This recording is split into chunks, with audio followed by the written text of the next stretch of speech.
ආයි සෙට් එක පිළිගන්න ඔන්න. ඉතින් තවත් අලුත් වීඩියෝ එකකට. ඉතින් අදරන් ආවෙත් බ්ලැක් ක්ලෝවර් එකේ තවත් එපිසෝඩ් එකක්. එහෙනම් වැඩි කතා නැතුව අපි යමු වීඩියෝ එකට. ඉතින් එපිසෝඩ් එක පටන් ගන්න ඇස්ටර්ලාගේ කලින් ෆයිට් එක පෙන්නලා. ඉතින් අපිට පේනවා යූනෝ මාස් එක්ක සටන් කරන විදිය. ආයෙමත් එතනින් කට් කරලා අපිට පේනවා අර මිනිස්සයා ඇස්ටර්ට පරාද වෙච්ච විදිය. ඒ මිනිස්සයා හිතනවා මේ වැදිච්ච පාරෙන් නම් මගේ අතකුත් කැඩිලා මගේ ඇතුළේ තියෙන රිබ් එකකුත් කැල්ලා තින්නේ. මට නම් දැන් ආයි සටන් කරන්න බෑ. එයාගේ මායාවක් නැති හින්දා මට එයාගේ මැජික් බලය දැනුනේ නෑ. ඒ නිසා තමයි යාට මට ගහන්න පුළුවන් උනේ. මං කවදාවත් මෙයා වගේ මැජික් නැති කෙනෙක්ව බැටල් ෆීල්ඩ් එකේදී හම්බෙලා නෑ. දැන් මං කොහොමත් පරාදෙලා ඉන්නේ. ඒ නිසා ඒගොල්ලෝ එක්කම ආව ක්ලෝවර් කින්ග්ඩම් එකට හරන් ගිහිල්ලා හිර කරයි. ඊට කලින් මම මැරෙනවා. එහෙමත් නැත්නම් මම පැනලා යනවා කියලා එයාගේ ග්‍රිමෝ එක අරගෙන එයාගේ දුම් බලයෙන් කාර් එකක් වගේ වාහනයක් මවලා එයා එතනින් පැනලා යන්න ගන්නවා. ඉතින් එතනින් යද්දී එයාගේ සොල්දාදුවවත් අරන් යන්නේ. ඉතින් ලක් එයාගේ මායා බලයෙන් එයාගේ පස්සෙන් පන්නනවා. ඉතින් ලක් කොච්චර පැන්නුවත් එයා අන්තිමට පැනලා යන්න සමත් වෙනවා. ඉතින් ලක් කියනවා මට ඕනුනේ ආව මම්ම ඉවරයක් කළා දාන්න. ඒ වුණාට එයා මේ පාර නම් පැනගත්තා. ඊට පස්සේ ලක්ට දැනෙනවා ඒ මිනිස්සෙටත් වඩා බලවත් මායාවක් තියෙන කෙනෙක් මෙතන ඉන්නවා කියලා. ඉතින් අපිට ඊට පස්සේ පැනලා යන එක්කෙනාව පෙන්නනවා. එයා කියනවා ඔයගොල්ලන්ට කිසි ප්‍රශ්නයක් නැහැ නේද? දැන් ඉතින් අපිට නිදානේ අතාරින්න වෙනවා. ඒ වුණාට බය වෙන්න දෙයක් නැහැ. මාස් ඉන්නවනේ. එයා තමයි අපේ ඩයමන්ඩ් කින්ග්ඩම් එකේ බලවත්ම සොල්දාදුවා. එයා ඒගොල්ලෝ ගැන බලාගනි. දැන් එතනින් කට් කරලා අපිට පෙන්නනවා යූනෝගේ මාස්ගේ ෆයිට් එක. ඉතින් යූනෝට එයා පරාද කරගන්න බෑ කියලා අපිට පේනවා. එතකොට ක්ලවුස් දකින්න එයාගේ ඔළුවේ තියෙන මායා ගලක්. එතකොට එයාට කටකතාවක් මතක් වෙනවා. ඩයමන්ඩ් කින්ග්ඩම් එකේ හොඳ මැජික් බල තියෙන ළමයිව තෝරගෙන ඒගොල්ලන්ට මායා බලය තව හොඳට පුරුදු කරලා ඒගොල්ලන්ගේ මැජික් බලය වැඩි කරන්න ඒගොල්ලන්ගේ නල්ලට මැජික් ස්ටෝන් එකක් ඇතුල් කරනවා. ඊට පස්සේ ඒ ළමයි අතර මරණය දක්වා සටනක් ඇති කරලා ඒකෙන් දිනන එක්කෙනා තමයි ඒගොල්ලන්ගේ සුපිරිම රණශූරයා වෙන්නේ. ඉතින් මේ ඉන්නේ එහෙම දිනපු එක්කෙනෙක්.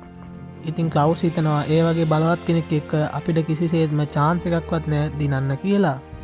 යූනොත් දැන් පරාද වෙන්න යන්නේ. මිමෝසටත් දැන් හොඳටම අමාරුයි. මං ඒගොල්ලන්ගේ සීනියර් වශයෙන් නැගී සිටින්න ඕනි කියලා ක්ලවුස් උත් සටනට ලෑස්ති වෙනවා. එයා මායාවක් ඇවුවට වැඩක් වෙන්නේ නැහැ. මාස් කියන එක්කෙනා එයාගේ වගේම පිළිමයක් හදලා ඒකෙන් බේරෙනවා. ඊට පස්සේ ඒ පිළිමේ ඒගොල්ලන්ට ඇටැක් කරන්න එනවා. ක්ලවුස් බේරෙනවා. අහක බලන් ඉන්න වෙලාවක යූනොට ඒ මාස් කියන එක්කෙනා ගහන්න දද්දී යූනෝ බේරිලා යත් එක්ක සටන් කරන්න ගන්නවා. යූනෝ දිගින් දිගටම බේරි පියාඹ යත් එක්ක සටන් කරනවා. ඉතින් දැන් යූනෝ පරාද වෙන්න යන්නේ. ඉතින් යූනෝ කොච්චර කරත් වැඩේ අතාරින්නේ නැහැ. එයා එක පිට මායාව යවනවා. ඒ වුණාට අරයා ලේසියෙන්ම ඒවයෙන් බේරෙනවා. ඉතින් දැන් යූනෝට ගොඩක් මහන්සිලා තියෙන්නේ. මාස් කියනවා දැන්වත් වැඩේ අතාරින්න කියලා. එතකොට යූනෝට මතක් වෙනවා එයාගේ ෆ්ලෑෂ්බැක් එකක්. ඇස්ටයි එයායි ට්‍රේනින් වෙච්ච විදිය. ඉතින් ඇස්ට එයාට කොච්චර ගහන්න try කරත් යූනෝ එයාගේ මායා බලෙන් එයාව හැම වෙලෙම පිටිපස්සට යවනවා. ඒ වුණාට ඇස්ට කවදාවත් වැඩේ අතෑරියේ නැහැ. ඉතින් යූනෝ කියනවා මං අතාරින්නෙත් නැහැ කියලා. එයා දිගින් දිගටම මාස් දිහාවට යවනවා. මාස් කියනවා දැන් මේක ඉවර කරන වෙලාව හරි කියලා යූනෝට ගන්න හදද්දිම ඇස්ට එතනට ඇවිල්ලා යූනෝ බේර ගන්නවා. ඊට පස්සේ ඇස්ට කියනවා යූනෝ කියන්නේ මගේ ප්‍රතිවාදියා කියලා.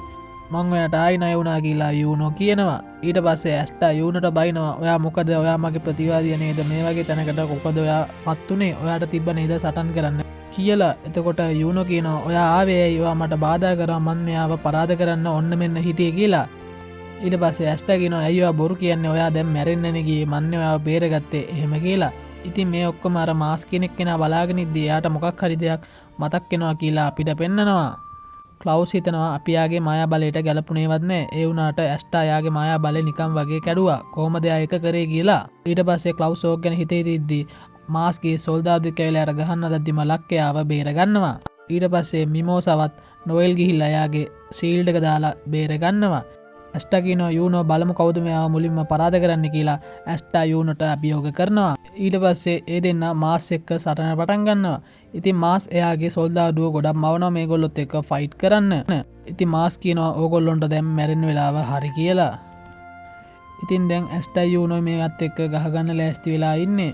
ඉතින් දැන් ඇස්ටා ඉස්සරහට පැනලා මෙයාගේ සොල්දාදු විනාශ කරන් ගිහිල්ලා මෙයාට ගහද්දිම එයා ආයි සොල්දාදුවෙක් එක්ක මාරු වෙනවා. ඊපස්සේ මෙයා කඩු පාරක් ගහද්දි ඇස්ටා ඒකත් කල්ලා දානවා. ඊට පස්සේ ඇස්ටා මාස්ට ගහලා වීසි කරලා දානවා. ඉතින් අනිත් කට්ටියත් මාස්ගේ සොල්දාදුවත් එක්ක ෆයිට් කරනවා. ඊට පස්සේ ක්ලවුස් හිතනවා ඇස්ටා වගේ කෙනෙක්ට කොහොමද අරයාව පරාද කරන්න පුළුවන් වෙන්නේ. එයාට කිසි මැජික් බලයක් දැනෙන්නෙත් නෑ එයාගේ. ඒතකොට නොයෙල් කියනවා ඔයා නිකන් ඉන්න නැතුව මොකක් හරි කරන්නකෝ. ඔයා පුදුම වෙන්නේ ඇස්ටා ගැන නම් ඇස්ටට තියෙන්නේ ඕන මැජික් බලයක් නැති කරන්න පුළුවන් ඇන්ටි මැජික්. ක්ලවුස් හිතනවා ඇන්ටි මැජික් ඇයි මේ වගේ ගොඩ එක්ට තියෙන්නේ. එයා නිකම්ම වාසනාවන්ත වෙන්න ඇති කියලා ක්ලවුස් කියනවා ඔයා බලන්නකෝ ඔයා වාසනාවද නැත්තම් ස්කිල් එකද කියලා එයාම පෙන්නයි. ඊට පස්සේ මාස්යාගේ ස්පෙල් එකක් ක්‍රියාත්මක කරනවා. ඒකෙන් එයා ලොකු ආමර එකක් වගේ ඇඳුමක් මවලා එයා ඒක පාලනය කරනවා. ඉතින් මේකෙන් ඇස්ටට පොඩ්ඩක් තුවාල වෙනවා. ඇස්ටා කියනවා මම මායාවක් නැතුව ඉපදුනේ කෙනෙක්. ක්ලවුස් හිතනවා මෙයාට මායාවක් නැත්තම් මෙයා අනිවාර්යයෙන්ම වාසනාව තමයි කියලා. ඒ වුණාට මං කවදාවත් අතාරින්නේ නැහැ කියලා ඇස්ටා එතනින් නැගිටිද්දි ක්ලවුස්ට පේනවා මෙයා ට්‍රේන් වෙලා තියෙන විදිය. මෙයාගේ මසල් වලින් පේනවා මෙයා කොච්චර ට්‍රේන් වෙලා තියෙනවද කියලා. කවදාවත් අත් නොහරින එක තමයි මගේ මායාව කියලා ඇස්ටා මාස්ටර් කියනවා. තමුසේ මට පොඩි ගල් කැටයක් වගේ. ඔව් මං ගල් කැටයක් වෙන්නේදී. හැබැයි මම දියමන්ති වුණත් කුඩු ගන්න ගල් කැටයක් කියලා ඇස්ටා මාස්ටර් ගහලා දානවා. එතකොට යුනර් මතක් වෙනවා පොඩි කාලේ ඇස්ටා ට්‍රේන් එක හැම වෙලේම දිනපු විදිය. ඉතින් දැන් එතනින් කට් කරලා අපිට පේනවා මේගොල්ලෝ මාස්ව ලොක් කරලා තියෙන්නේ. ඇස්ටා අනෝ දැන් මෙයාට එන්න බැරි වේද? ඒතර ක්ලවුස් කියනවා මගේ මායා බලෙන් කෙනෙක්ව සීල් කරාම එයාට කවදාවත් ගැලවෙන්න බෑ. මං එයාගේ ග්‍රිමෝ එකත් මගේ ළඟ තියාගන්නවා. ඒ නිසා එයාට කොහොමත්ම මායා බලය පාවිච්චි කරන්න බෑ කියලා ක්ලවුස් කියනවා. ඔයා මාව බේරගත්තට ගොඩක් ස්තුතියි නොයෙල් කියලා මිමෝසා නොයෙල්ට කියනවා. ක්ලවුස් කියනවා ඇස්ටට ඇස්ටා ඔයා හිතුවට වඩා වැඩකාරයෙක් මට සමා වෙන්න ඔයාව අවතක්සේරු කරාට කියලා. ක්ලවුස් කියනවා ඕගොල්ලෝ අපිව බේරගත්තින්ද අපි කණ්ඩායම් දෙකම එකපාර මේ නිදන් කාමරයට ඇතුල් වෙමු. හරි මං ඒ වැඩේට කැමති S4 කියලා ඇස්ටා කියනවා. ඔයා කාටද S4 කියන්නේ කියලා මේ දෙන්න ආයි රණ්ඩු වෙනවා. ඉතින් දැන් මේගොල්ලන්ට නිදන් කාමරේ දොර අරගන්න එක ප්‍රශ්නයක්. ඉතින් ලක් කියනවා මේ දොර හැදිලා තියෙන්නේ මායාවෙන්. ඇස්ටා ඔයාගේ කඩුවෙන් කැපුවොත් මේක සමහර විට කැඩෙයි කියලා. ඇස්ටා කියනවා හරි මං එකට ට්‍රයි එකක් දීලා බලන්නම් කියලා එයා යාගේ කඩුව අරගෙන දොර කපලා දානවා. ඉතින් ඒකෙන් දොර ඇරෙනවා. ඉතින් මේගොල්ලෝ ඇතුළට ගියාම මේගොල්ලන්ට ගොඩක් නිදාන හොයාගන්න පුළුවන් වෙනවා. ඇස්ටා මේව ඇතුලේ තියෙනවා අල්ලන්න එපා කියලා ක්ලවුස් ඇස්ටට බයිනවා. ඇස්ටා කියනවා මට ඕන නම් මං අල්ලනවා කියලා එයා ක්ලවුස්ට අනිත් පැත්තට කියනවා. යූනෝ එතන තියෙන දෙයක් ඇල්ලුවට පස්සේ එයාගේ ග්‍රිමෝ එකෙන් එලියක් එනවා. ඉතින් ඒකේ තියෙන්නේ මොනාරි අකුරු જાතියක්. එයාට ඒක කියව ගන්න බෑ. ඊට පස්සේ නිරෝ ඇස්ටාගේ කොණ්ඩෙන් අල්ලන් එයාව කොහේ හරි එක්කගෙන යනවා. ඇස්ටා අනෝ එයා කොහෙද මාව එක්ක යන්නේ? ඊට පස්සේ ක්ලවුස් මාස්ගේ ග්‍රිමෝ එක අරන් බලනවා. මේක සාමාන්‍ය ග්‍රිමෝ එකක් නෙමෙයි.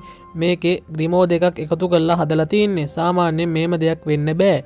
මේගොල්ලෝ හරිම වෙනස් විදියට තමයි ඩයමන්ඩ් කින්ග්ඩම් එකේ වැඩ කරන්න කියලා ක්ලවුස් හිතනවා. ඉතින් ක්ලවුස් දකිනවා ඇස්ටා මොකද්ද දෙයක් අල්ලනවා.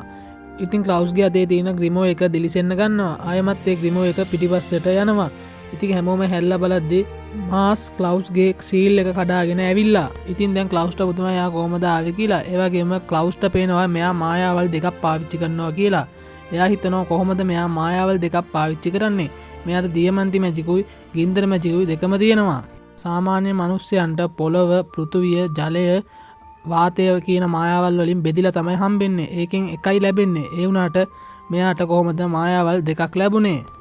ඉතින් ක්ලවුස්ට මේක ගැන හිතාගන්න බෑ. ඉතින් මෙයා ගින්දර මැජික් වලින් හීල් වෙන ගම මෙයාගේ මායාවෙන් පහර දෙනවා. මාස් කියනවා මං ඕගොල්ලෝ ඔක්කොම විනාශ කරනවා කියලා. එතකොට එයාට පොඩි ගෑනු ළමෙක්ව මතක් වෙනවා. ඉතින් නොයෙල්ලා මාස්ට පහර දෙන්න හදද්දි එයා යාගේ මායා බලෙන් ඒගොල්ලන්ට ගහලා දානවා. ඉතින් මේක නිසා නොයෙල්ට ගොඩක් තුවාල වෙනවා. ඇස්ටට ගොඩක් කේන්ති යනවා නොයෙල්ට ගහපු හින්දා. ඉතින් ඇස්ටා මාස්ට කියනවා තමුසෙට මේකට වන්දි ගෙවන්න වෙයි කියලා. එයා ආයි පාරක් එයාගේ කඩුව අරගෙන මාස්ට ඇටැක් කරන්න පයින්නවා. ඒත් මාස් මේ පාර මායා බලය ගොඩක් වැඩි කරගෙන ඉන්නේ. එයා යාගේ මායා බලෙන් ඇස්ටව පරාද කරනවා.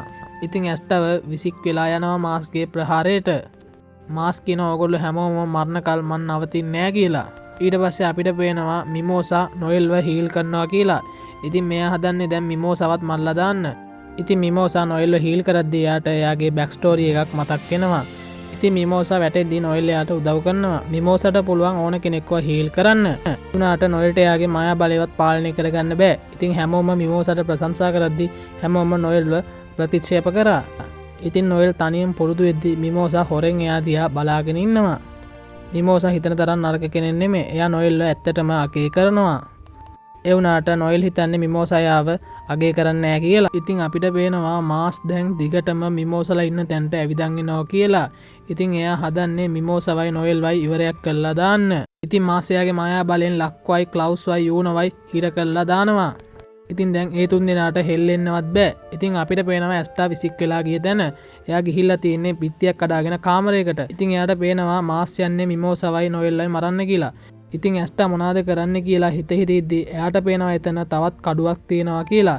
ඉතින් ඇස්ටට දැන් තව අලුත් කඩුවක් හම්බෙනවා. ඉතින් මේ කඩුව පෙන්වන්න තමයි එයාගේ නේරෝ කුරුල්ලා එයාව අරන් ඇවිල්ලා තියෙන්නේ. ඉතින් මාස් දිගින් දිගටම ඉස්සරහට එනවා. එයාට මතක් වෙනවා එයාගේ හොඳම යාළුවා එයාව මරන්න අදපු විදිය. ඉතින් එයාගේ මායාව බලෙන් බ්ලේඩ් ටිකක් මවලා ඒවා මිමෝසා දියාවට යවනවා. ඉතින් හරි වෙලාවටම ඇස්ට එතනට ඇවිල්ලා එයාගේ අලුත් කඩුවෙන් ඒවා කපලා ඒගොල්ලන්ව බේර ගන්නවා. ඉතින් මේ කඩුව අනිත් කඩුව වගේ ලොකු නෑ. ඒ නිසා මෙයාට ලේසියෙන් මේක අසුරවන්න පුළුවන්. ඉතින් දැන් මාස්ටර් පුදුමයි මෙයා කොහොමද තාම පණ පිටින් ඉන්නේ මගේ පාරක් කාලා කියලා. ඉතින් ඇස්ට එයාගේ අලුත් කඩුව පාවිච්චි කරලා මාස්ගේ ආමරයකට දිගටම පහර දෙනවා. ඉතින් මාස් කායි පාරක් එයාගේ ආමරකින් එයාව පිටිපස්සට විසික් කරලා දානවා. ඉතින් ඇස්ට ඒත් පසුබහින්නේ ඉන්නේ නෑ. එයා ආපහු හිට ගන්නවා. ඉතින් මාස් කියනවා ඇයි තමුසේ දැන්වත් අතාරින්නේ නැත්තේ? තමුසේ මැරෙනවා කියලා. ඇස්ට කියනවා කවදාවත් අත් නොහරින එක තමයි මගේ මායාව කියලා. නොෙල් කියනවා එතකොට ඇස්ට මන් දන්නවා ඔයාට අපිව බේර ගන්න පුළුවන් කියලා. ඔයා මෝඩයි කොටයි ඒ වුණාට ඔයා දක්ෂයෙක්. ඔයාට පුළුවන් අපි බේර ගන්න කියලා ඇස්ටට කියනවා. ඉතින් එතනදී එකපාරට 아무තු දෙයක් වෙනවා. ඇස්ටගේ අලුත් කඩුවට නොෙල්ගේ මායා බලය ඇදිලා එනවා. ඉතින් ඇස්ටටත් පුදුමයි මේක කොහොමද උනේ කියලා. එයා කියනවා දැන් ඔයාට මැරෙන වෙලාව හරි කියලා. එයා එයාගේ කඩුවෙන් පහරක් එල්ල කරනවා. ඉතින් හැමෝටම පුදුමයි එයා කොහොමද නොෙල්ගේ මායා බලය පාවිච්චි කරලා එම ප්‍රහාරයක් යවුවේ කියලා. ඉතින් ඒකෙන් අර එයාගේ ආමර එක කැඩෙනවා. ඒ වුණාට ඇස්ටට එයා ප්‍රහාරයක් එල්ල කරනවා. මේකෙන් ඇස්ටට දියමන්ති කෑල්ලක් එයාගේ බඩට ඇනෙනවා. මෙතනින් ඇස්ට එකපාරට බිමට වැටෙනවා. මෙතනින් මේ එපිසෝඩ් එකත් ඉවර වෙනවා. ඉතින් ඕගොල්ලෝ මේ එපිසෝඩ් එක ගැන මොකද හිතන්නේ? පහලින් කමෙන්ට් එකක් දාන්න යන්න. එහෙනම් අදට ගිහින් එන්නම්. බයි බයි.